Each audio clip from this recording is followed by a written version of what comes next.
rebroadcast this out on LinkedIn. So hopefully it's going out now. Okay. And then in post-prod, I might need to take them out and stitch these things back together. So, so sorry about that. No problem. Honestly, I was shocked. The only time that kind of things happened before, where it's kind of just cut with no like recovery possibility, was actually when I accidentally ended the broadcast. But in this case, I didn't do that. It was literally just, it just stopped on us.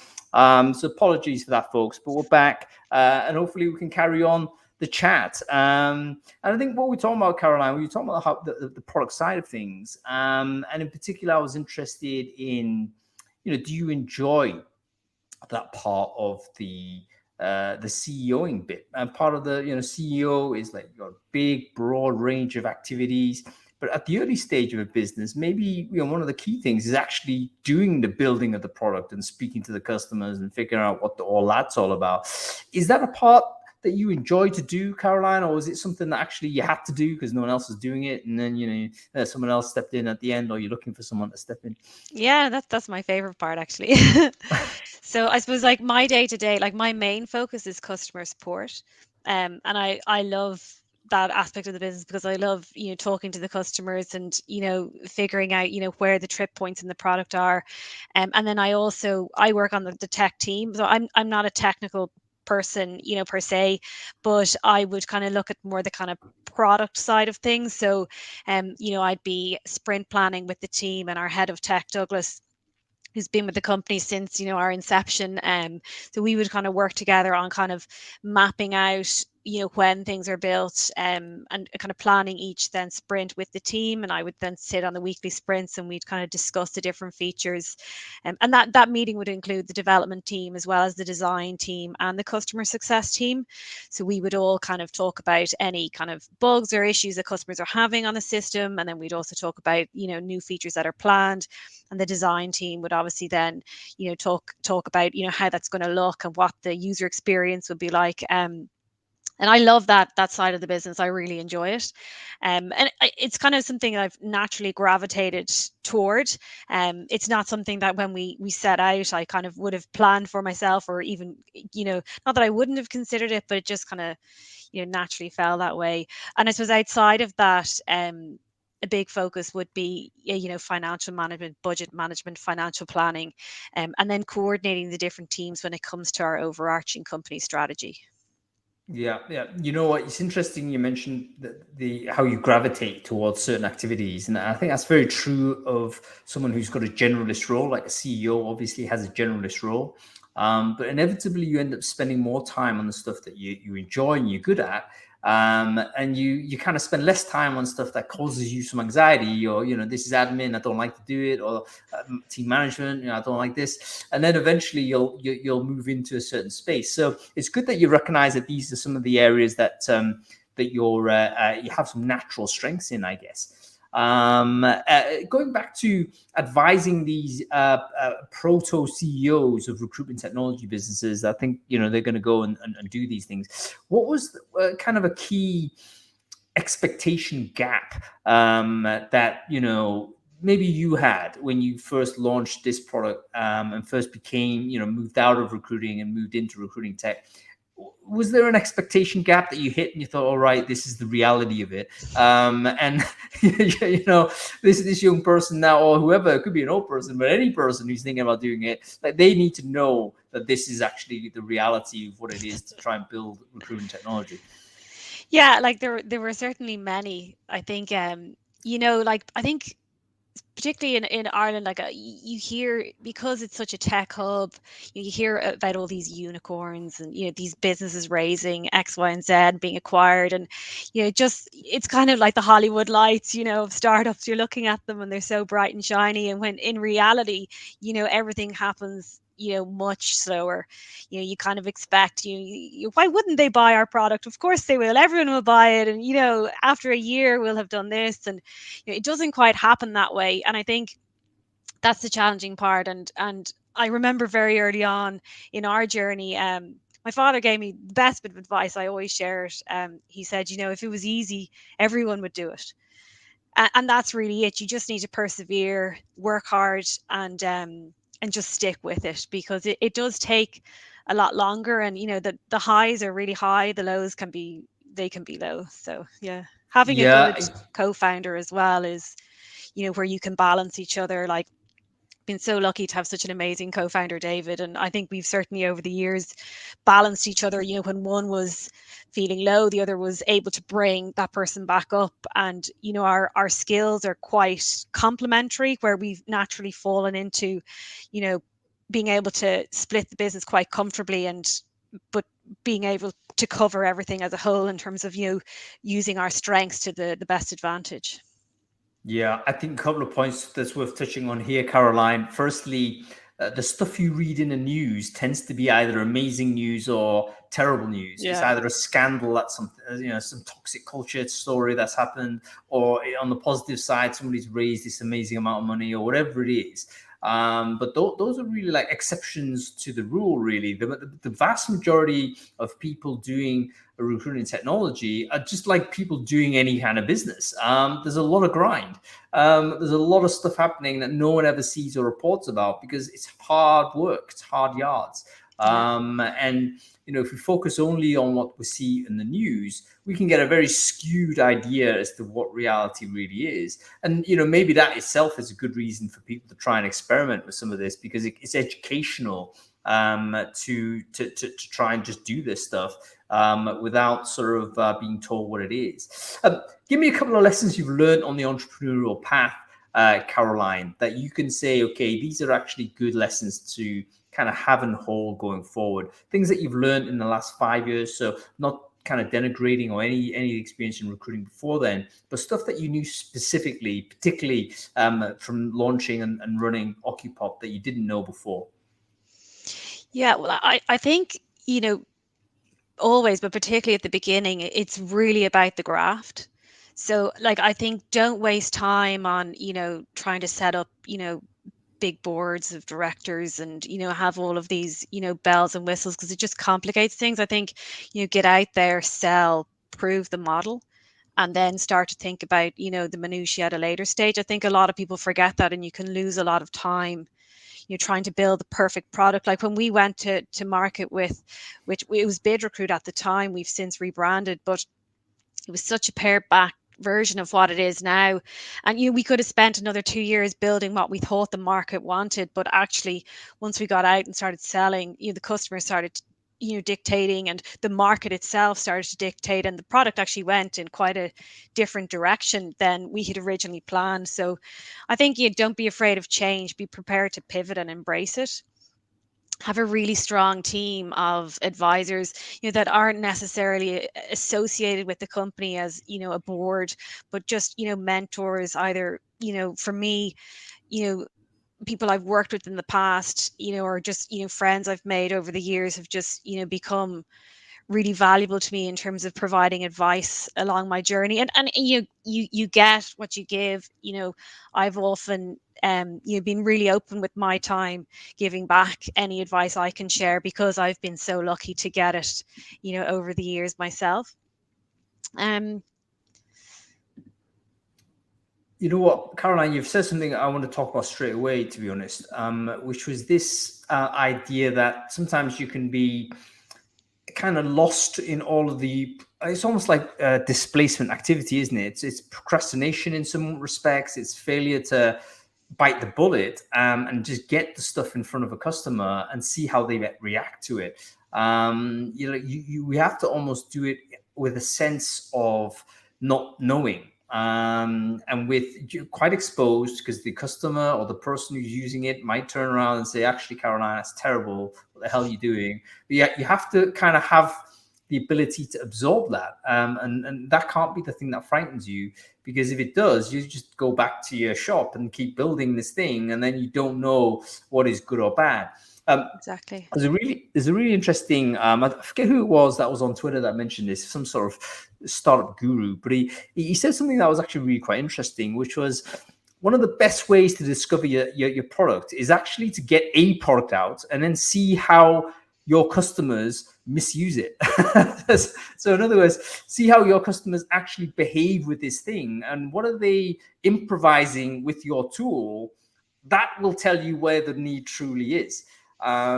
So, you may have product A, as you say, it's something that you've put some thought into. It's not something you've casually thrown out, but you have to be prepared to see, look, if these customers seem to be using this in a way that we didn't think they'd use it, but they're using it in this way, that may be the path that we go towards, because the market is telling you what it needs. Exactly. You discover things that, you may not even have been aware of, which I think is really valuable. And I think, the mistakes you make at the beginning are a lot cheaper than the mistakes you could make later on. They tend to get, as the business grows, the mistakes can be much more costly. So it's important to make those mistakes early on. And God knows we made loads, and we're better for it. And yeah, I think you just need to kind of go, even if you feel like the product isn't ready. Like if 10 customers turn you down, there's another 10 to chase. I think that's the biggest thing, the biggest hurdle to get over is like that fear of rejection. It's like, oh, but like 100 people might reject it, but then the next 100 people might give you a thumbs up. So it just kind of it comes back to perseverance. Yeah, it's maybe that's an element where recruiters may have a quality, because being resilient is, I think, something you need as a recruiter. Definitely. And certainly, kind of inuring yourself to rejection. It's like a terrible thing, but as a recruiter, you're going to get a lot of no's. I mean, you're going to get it from candidates, you're going to get it from hiring managers, you're going to get it from, if you're doing BD, you're going to get it from prospects and stuff. So no's and sometimes a very harshly delivered no's as well. Yeah, so I've been there. yeah, we've been there, right? I mean, all of this stuff, I think, is good training at one element of being an entrepreneur in recruitment technology. It's one of the strengths. I think some of the weaknesses, though, maybe the lack of roundedness. I wonder, because recruiting can be a very narrow skill set. Like there's a certain 2 or 3 things. If you're really good at that, you have deep skills you could probably be a super successful recruiter. But you don't necessarily have a rounded business awareness or business knowledge. Would you say that's true, Caroline? I disagree with you in a sense. Like in my experience, the agency I worked with, you were responsible for your own desk, your own industry. So for example, the industry I recruited in was quality assurance and test automation. So, but you have to build that desk yourself, and you have, your annual targets that you need to meet, and you're building your pipeline of, customers that want to fill the roles. You're building your network of candidates, and you kind of have that end-to-end responsibility of meeting those targets. In different agencies it can differ because you can be part of one team covering the whole industry, and it's more of a shared balance. But in my experience anyway, you almost had your micro enterprise yourself, and it was your brand, it was your name that was going out along with the company brand. But yeah, it can be a little bit siloed as well. And I suppose for myself anyway, I know that my experience in university and doing a lot of research and writing pieces, at the time I thought this will never serve me anything, but actually it was so beneficial when it came to writing business plans and presenting them to investors. So I think, Yeah. I was able to lean on previous experience as well a lot and bring it into this role, and then a lot of upskilling as well. That's right, because you've done other stuff before recruiting, didn't you? You weren't you a journalist or something, and then you did some teaching, I think, or something like this. I did, yeah. I suppose a big passion of mine is writing, and I suppose I pursued that in university and followed that as a career, and ended up in Spain and set up a language school for kids, and it was kind of learning through play. And I really enjoyed that. And it was only, I suppose, when I came back to Ireland and I decided I wanted to work in more of a corporate environment. And I had a cousin working in recruitment, and we had kind of chat a lot about it, and it was something that appealed to me, and I got into the industry, and that's really what introduced me to the world of tech recruitment. And that's where I suppose Occupop started. You know what? I think it's great that you have all of these other skills as well. What a lot of people are talking about writing as being a very important skill in the modern world, particularly with the shift to remote and all this type of stuff. That your written communication is now even more important than it has ever been before, because you might be interacting with people that you may never meet. You can't rely on the idea, oh, we're going to bump into this person, or we're going to see him on Monday or whatever. It may not be the case. So your ability to write in a way that communicates your message, but also is sensitive to audience and sensitive to how people feel about how they're going to be receiving that message is really important. What would you say to kind of, again, new CEOs coming up? Like, is there a way in which they could get better at writing, or is it something that, at age of 16 or whatever, this is it? This is how good you're going to get. No, I think anyone can learn anything, improve on anything if they put their mind to it. Like, I do a lot of reading. I think reading, will certainly help improve with writing. And particularly if if you're going to be reading text message after text message and just shorthand, it's not really going to serve you. But, certainly, choosing, news pieces to read and then, novels to read, will certainly help improve, your language skills, your written skills.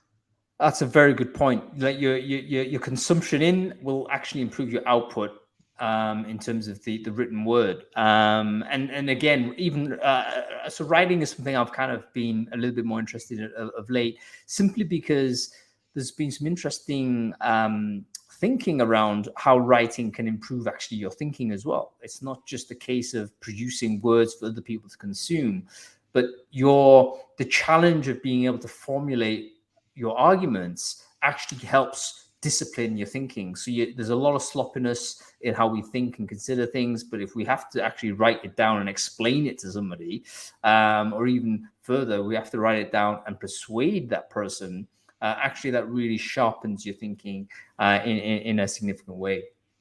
Yeah, no, I well believe it. I've loads of notes written out here to help with this interview anyway, so hopefully it's paying off. You're absolutely natural at this, Caroline. So you probably don't necessarily need the notes, but I appreciate you doing them in any way. Caroline, a lot of folks don't know this, but you're also a parent, and a parent of 2 young children, not only one, but 2 young children. So that's fantastic and great to hear. But some people might be surprised to hear it, because they're saying, you know what?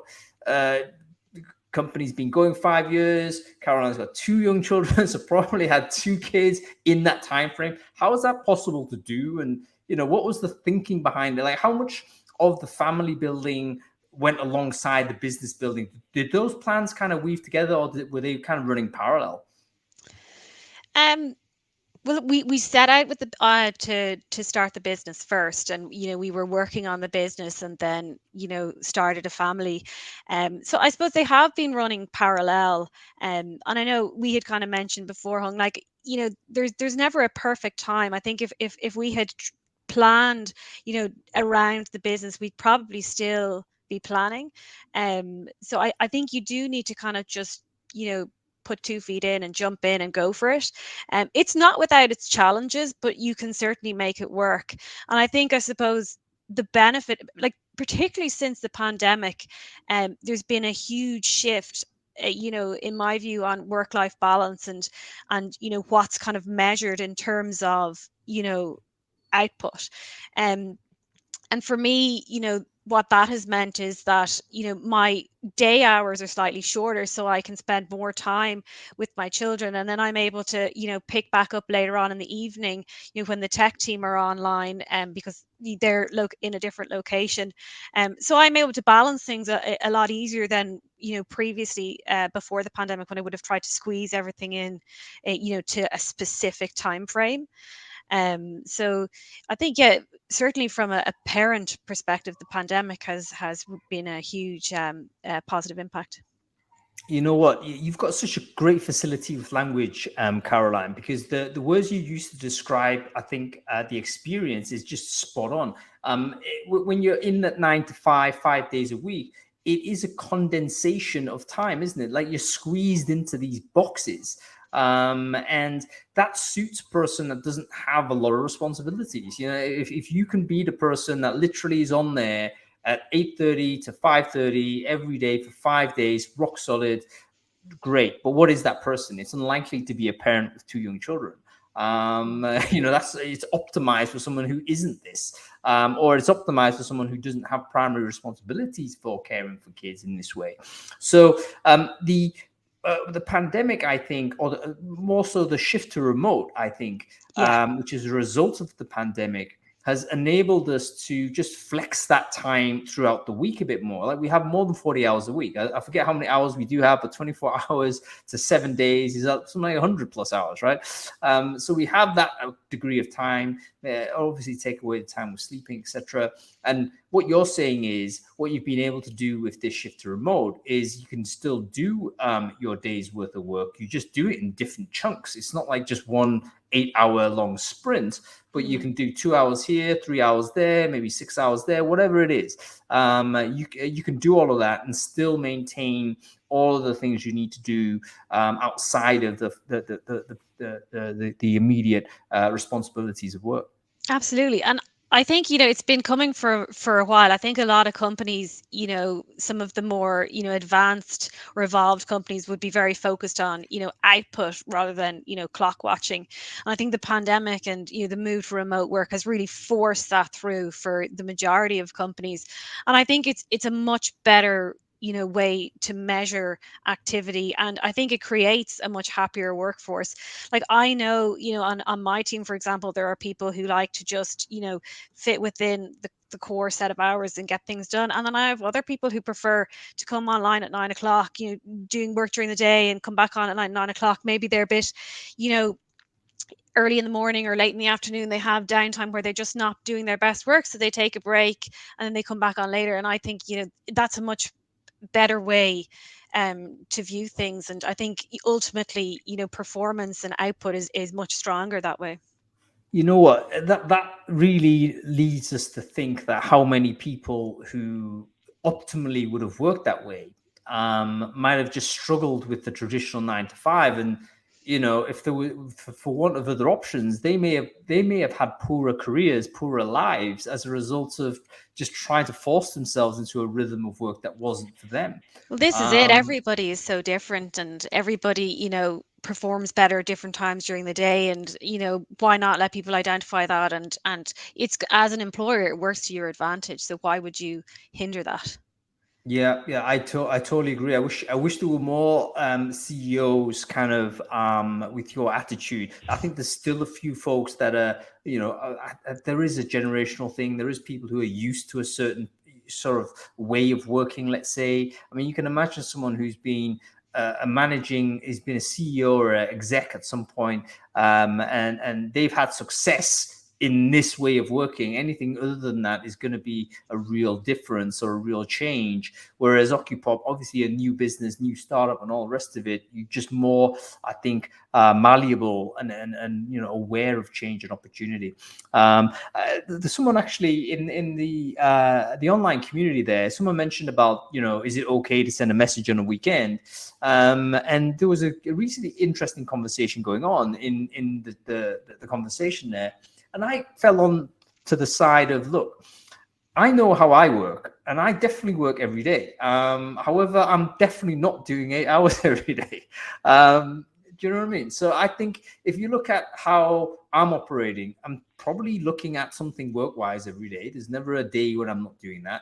But it's generally 2-3 hours at a shot, maybe 4 hours max or something like this at a chunk. And I'll just check back in. It's not like constantly plugged into the machine. And I find that's just a much better way for me to be, because I've got the time throughout every day to do something else. So there's never any day where it is rock solid work. Whereas other people, they do want to have 3 days completely locked out, not computers off, not looking at email, whatever, but then they're like hyper focused and blasting through. So yeah, I think the winners of this new era are going to be the companies that are able to structure their businesses to operate in this way.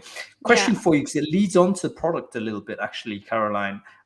Has any of this thinking about how the world of work is changing, has that bled into your product development in any way? Have you been thinking about, okay, traditional ATSs have generally been built around this idea of people going to be turning up into the office and do 40 hours a week and then go away for 2 days and then come back next week and do those 40 hours. Like, have you thought about, okay, this new world of work is going to be flexible organizations. Do we then need to actually rethink how to build an ATS?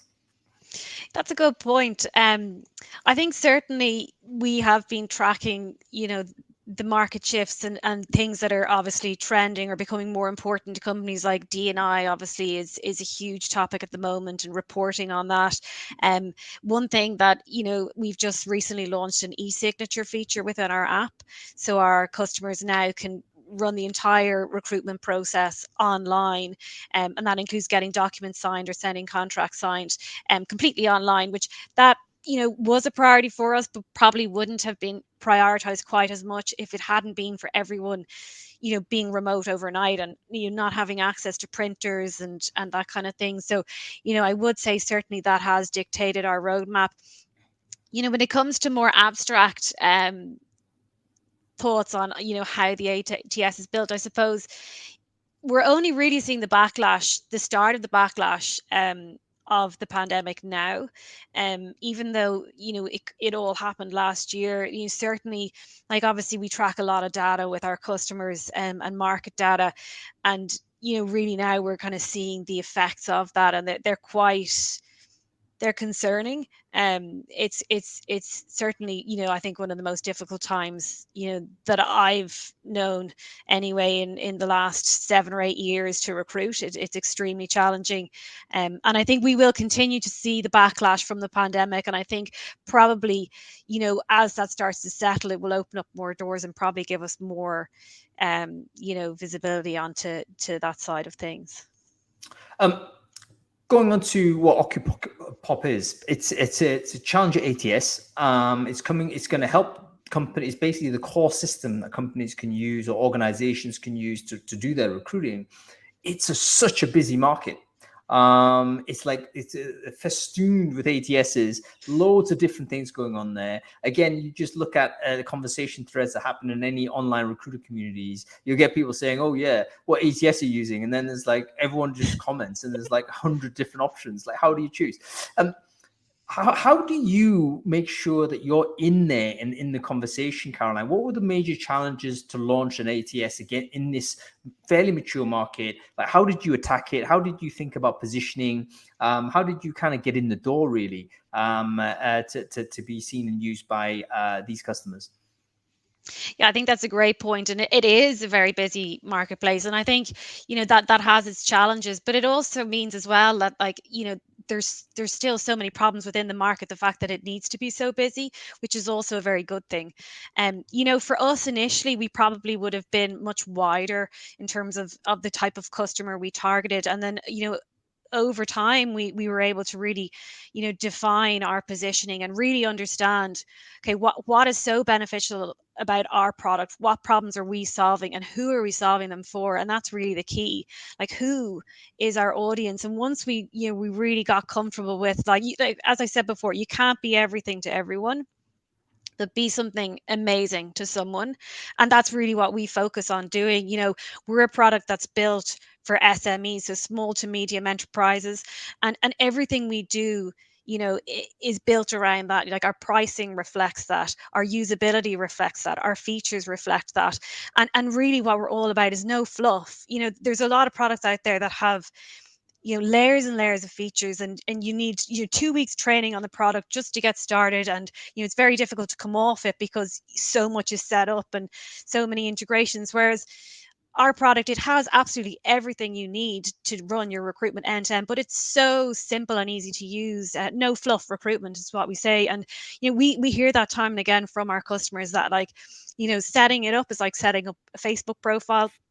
You're up and you're ready to go, and you have everything at your fingertips, and it's just so user friendly. And the training involved with getting set up, you could be set up and running within an hour.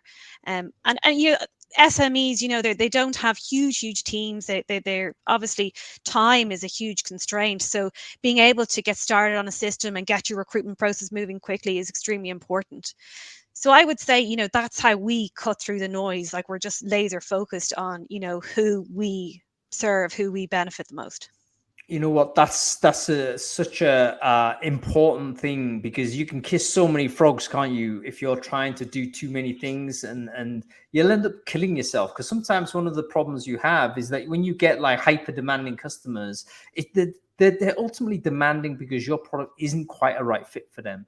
Yeah, And you're better off recognizing that and saying, you know what, this other product is better for you. We're focusing here. This is what we do.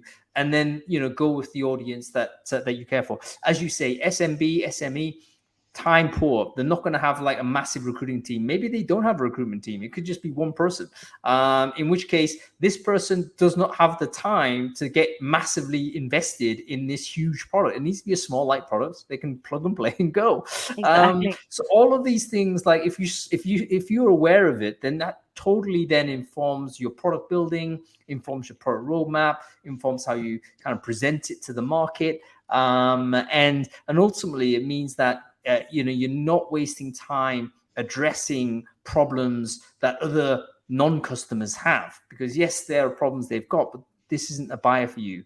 There's other businesses that will cater for it. And I think you're right, Caroline. The fragmentation of the marketplace for ATS tells me there's actually many ATSs, and there's many niches for ATSs. It's not just one thing. There is, and if you look at them, like if you get really close with them, you can see where each of them fit in, and everyone seems to have their own space. So it is an ecosystem, and yeah, there's some amazing products out there, and they're really good at what they do, equally as we're really good at what we do in our space.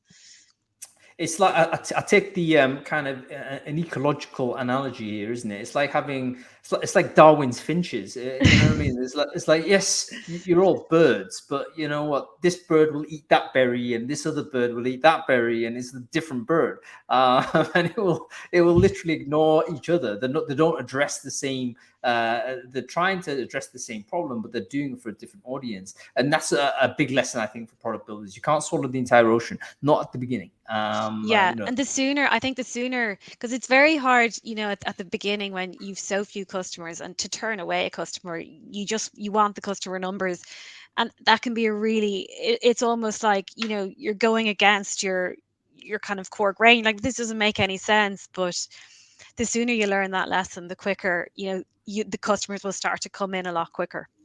But you know what? That's yet another recruiting skill, isn't it, Caroline? The best recruiters are the ones that can say no to clients. Exactly. Because if this person is asking you to do something in a way you don't do, you got to pass that up and say, listen, you could probably work it. You might even place it, or you might even do a deal on it. But you know what? It's going to kill you. It's going to bleed a lot of time out of you. And that's opportunity cost that you can't afford. So yeah, some of the best recruiters I've worked with have kind of, 10 to 15 core clients. They work with a really small network of candidates, and, that has them exceeding all of the targets year on year. They're so selective and so specific, and you need to be almost to the point of being ruthless until you get yeah. really comfortable in your space. That itself is one of the big entrepreneurial lessons that I've learned, is that if you try and say yes, and it's difficult because sometimes there's a period where the pipeline is weak, and you obviously need cash flow, you need something, and you default to yesing a lot. But every yes to a bad customer is another dagger in the heart of your business. It really is. Too true. Okay. We need to talk about. I want to talk a little bit about gender. I don't want to go on too much about it, Caroline, because it isn't sort of. I don't get the sense that this is something that you necessarily would push at the front of your self-perception in any way. But it is noticeable from outside in that people who are doing recruitment technology, at least at the founder level, tend to be men. At a very clear kind of gender divide.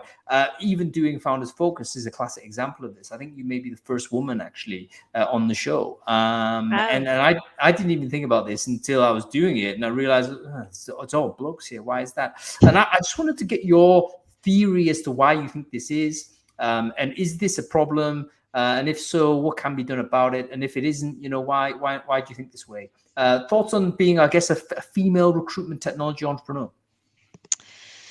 Well, that's a loaded question. I think in Ireland they're doing a lot at the moment to encourage, female entrepreneurs. Like Enterprise Ireland are certainly at the forefront in promoting female CEOs, female entrepreneurs, and trying to bring more of a gender balance. And like we've worked with EI in the past, and I throughout my journey I've certainly been exposed to things that I may not have been without that.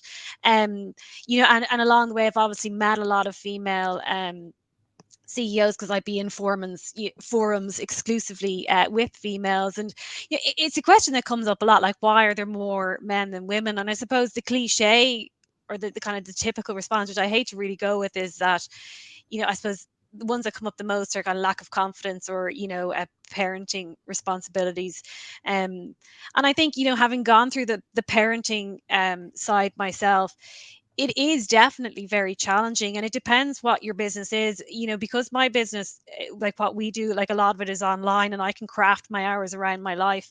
um it works for me. But if you're in a startup that requires you to be present in a particular location or working odd hours, like that can be extremely challenging. If you don't have another support to help with the parenting side of things. So I think it is a challenge. Childcare in Ireland is extremely expensive as well, particularly if you're looking for full-time childcare. If you've more than one child, it's a basic salary for one person. It's huge. Yep. So I think that also impacts, and lack of confidence seems to come up a lot. And I think in my case, I suppose one thing that I would try and remind myself is kind of to believe in yourself. I think sometimes I assume everyone feels like this. Sometimes you feel like you're capable of it all, and other times you kind of have a bit of imposter syndrome. It's like, whoa, how did I get here? What am I doing? And I think believing in yourself and having the confidence to really stick with it. I know that women, I suppose, in studies that I've read, it has been marked, particularly when it comes to raising finance, that women tend to be traditionally more conservative with their financial forecasts. And I don't know, is that implicating or meaning that they're not getting the investment behind men who probably are? I know from our business perspective anyway, like I would be quite cautious with our budget and our spending, and I think that actually was hugely successful for us in the end, because when the pandemic hit, we were very lucky to have sufficient runway that we were able to maintain our team. And considering the losses that we did make in the business, we were able to see it through. So yeah, I think it can be a real positive, but whether that kind of cautiousness acts as a negative at the beginning, like the conception stage, Yep. could be another hindrance as to why you don't see more. But I do think a lot's been done. I do think we will continue to see an increase in female CEOs. I hope so. Yeah, absolutely. And just going back to what we talked about with the shift to remote as well, we can anticipate more remote only startups. Yeah. And given what we were talking about before about, being remote or distributed really helped you organize your life, and you could do other things other than just the work. Maybe that will also be a big factor as well to help female entrepreneurs take that step. You can imagine 18 months ago, if you're locked into a 9 to 5, 40 hours, you got the commute to think about. There's another 10 hours on top of that. Like, where is the time? No one, we shouldn't forget what it was like to kind of wake up before the sun came out, come back The completely rat race. exhausted. Yeah, have to cook the food. And then by the time you finish that, it's like 8 o'clock in the evening. You want to just go to bed. Yeah. You don't have any time for anything else. So I think maybe the getting away from the office kind of commute idea may actually be a very significant factor in diversifying the pipeline of entrepreneurs coming forward. I also think as well, just on the whole kind of, I suppose, work from home and the impact. I think one thing that I've really enjoyed as well is, whether it's a man or a woman that I'm having like a conference with or a call with, and a child might pop in the background, or you might do something, and whereas I think before, when you would have had a meeting, if it was online, like you'd never expect that to happen, or if it did happen, you'd probably be a bit Oh, we've seen whereas people now, shove the kids off the yeah, camera before. Remember that very famous scene where there's some yeah, get BBC out. person was like literally put the face palm this little girl. I thought, leave the child alone. I know, but it's so acceptable now. And I It think as is. well, particularly if you have, school going children, that are home in the afternoon, and they're able to entertain themselves, but they may, walk by. And the Of fact that course. people are so open to seeing that now, I think is a real welcome change, for parents that are, working from home and still trying to maintain a family life. I think so. I think what's happening is that our perception of what is professional, quote unquote, is starting to erode, Definitely. which needs to go, Yeah, because what professional is, if you think about it, it's very hard to define, and ultimately it's about washing out your real life. It's like you need to not be a real person. You need to be this thing in the office that's professional, whereas actually, of course, we're all real people, and of course you have things going exactly. on, and all of those things are well and good. And as you say, I think it's actually it may actually be a very good way to build relationships. I just wondered, because you get a window into someone's life, you get to see what's going on a little bit, some biographical details and stuff that's going on. Yeah. These are like advancements of intimacy, really, that you wouldn't necessarily get if everyone's like just literally with the collared up, and being very, very, what's the word, non-transparent with the other stuff going on in their lives. Yeah, it's bringing a human element back into, I suppose, the corporate environment, and breaking down those barriers, which I think it helps a lot with kind of relationships, not only with, I suppose, colleagues, but with customers as well. This is why I'm going to buy a cat. Not because I like cats, because I think I'm going to strategically deploy this kitten when I'm in the middle of some sort of meeting, where I need to convert somebody to do something. Just get the kitten in It's a there, good plan, boom. That's a winner, isn't it? They're going to definitely. immediately go, "Oh, who's that?" And I'll say, "Yeah, Yeah, it's you Oswald," or got whatever it yourself a is. deal. Exactly. So listen, folks, do you agree? Having a cute pet might actually be a business advantage, competitive advantage. If you've got a cute pet, a cute kid, even better. But if you have a cute pet, probably more easy to procure. Okay, Caroline, well, there we go. We definitely agree there. Like, everyone's gonna have like a little, I don't know, some sort of colobus monkey or something. It's gonna help. Okay, no, you can't have colobus monkeys. They're probably not allowed either in Ireland or UK. Let's talk very quickly about roadmap for 2022, Caroline. We're coming so rapidly into next year. What is happening for Occupop? What can customers expect from the product development? What can non-customers, people who are thinking about it, expect to happen in 2022? Yeah, well, we've got our finger on the pulse now, and our plans for next year are in full swing at the moment. And a big focus for us is on, I suppose, the communication between the hiring manager and the candidate. So facilitating that, making it easier, to be in contact. We also have a big focus on reporting. So we are building a new reporting module that will include D&I as well. So that's a really big focus for us. And outside of that, we have a lot planned around, I suppose it's more of the boring stuff, but more around our kind of system infrastructure and how we deliver the service, making sure it's even faster. And building out the core modules will enable us to work on those modules individually and enhancing them even more. So, a lot more feedback from the customers and enhancing those particular modules much quicker, at a much faster pace. So customers will see improvements to the system, coming through a lot quicker. So, that's a really big focus for us for next year.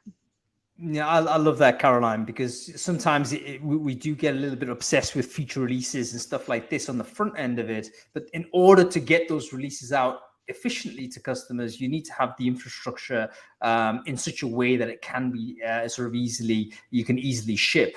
And the outcome of this, obviously, is a more responsive product for the customer base. If there's a request or a complaint or something like that, you can go ahead and address that straight away. Okay, Caroline, listen, we're coming to the end of the hour, so thank you for sticking with us on this. It's been wonderful speaking with you. Learn a huge amount, and I think there's loads more I'd love to learn from you as well, particularly in terms of you're thinking about the product and the market, and entrepreneurship in general. So hopefully we'll get the opportunity to do that in a future instance. Definitely. Before I let you go, what stuff have you got planned for the rest of the day? What kind of important CEOing activity are you doing? I'm going to catch up. It's halfway through the week, so I'm going to catch up on the sprint, see how we're getting on, and I'm going to jump on customer support and make sure there's no queries there, and yeah, just power on through. That's amazing. Caroline, it's been a pleasure seeing you. Thank you so much for joining me on Founders Focus. Thanks so much for having me. No worries. You have a very good day. Likewise. Thanks a million.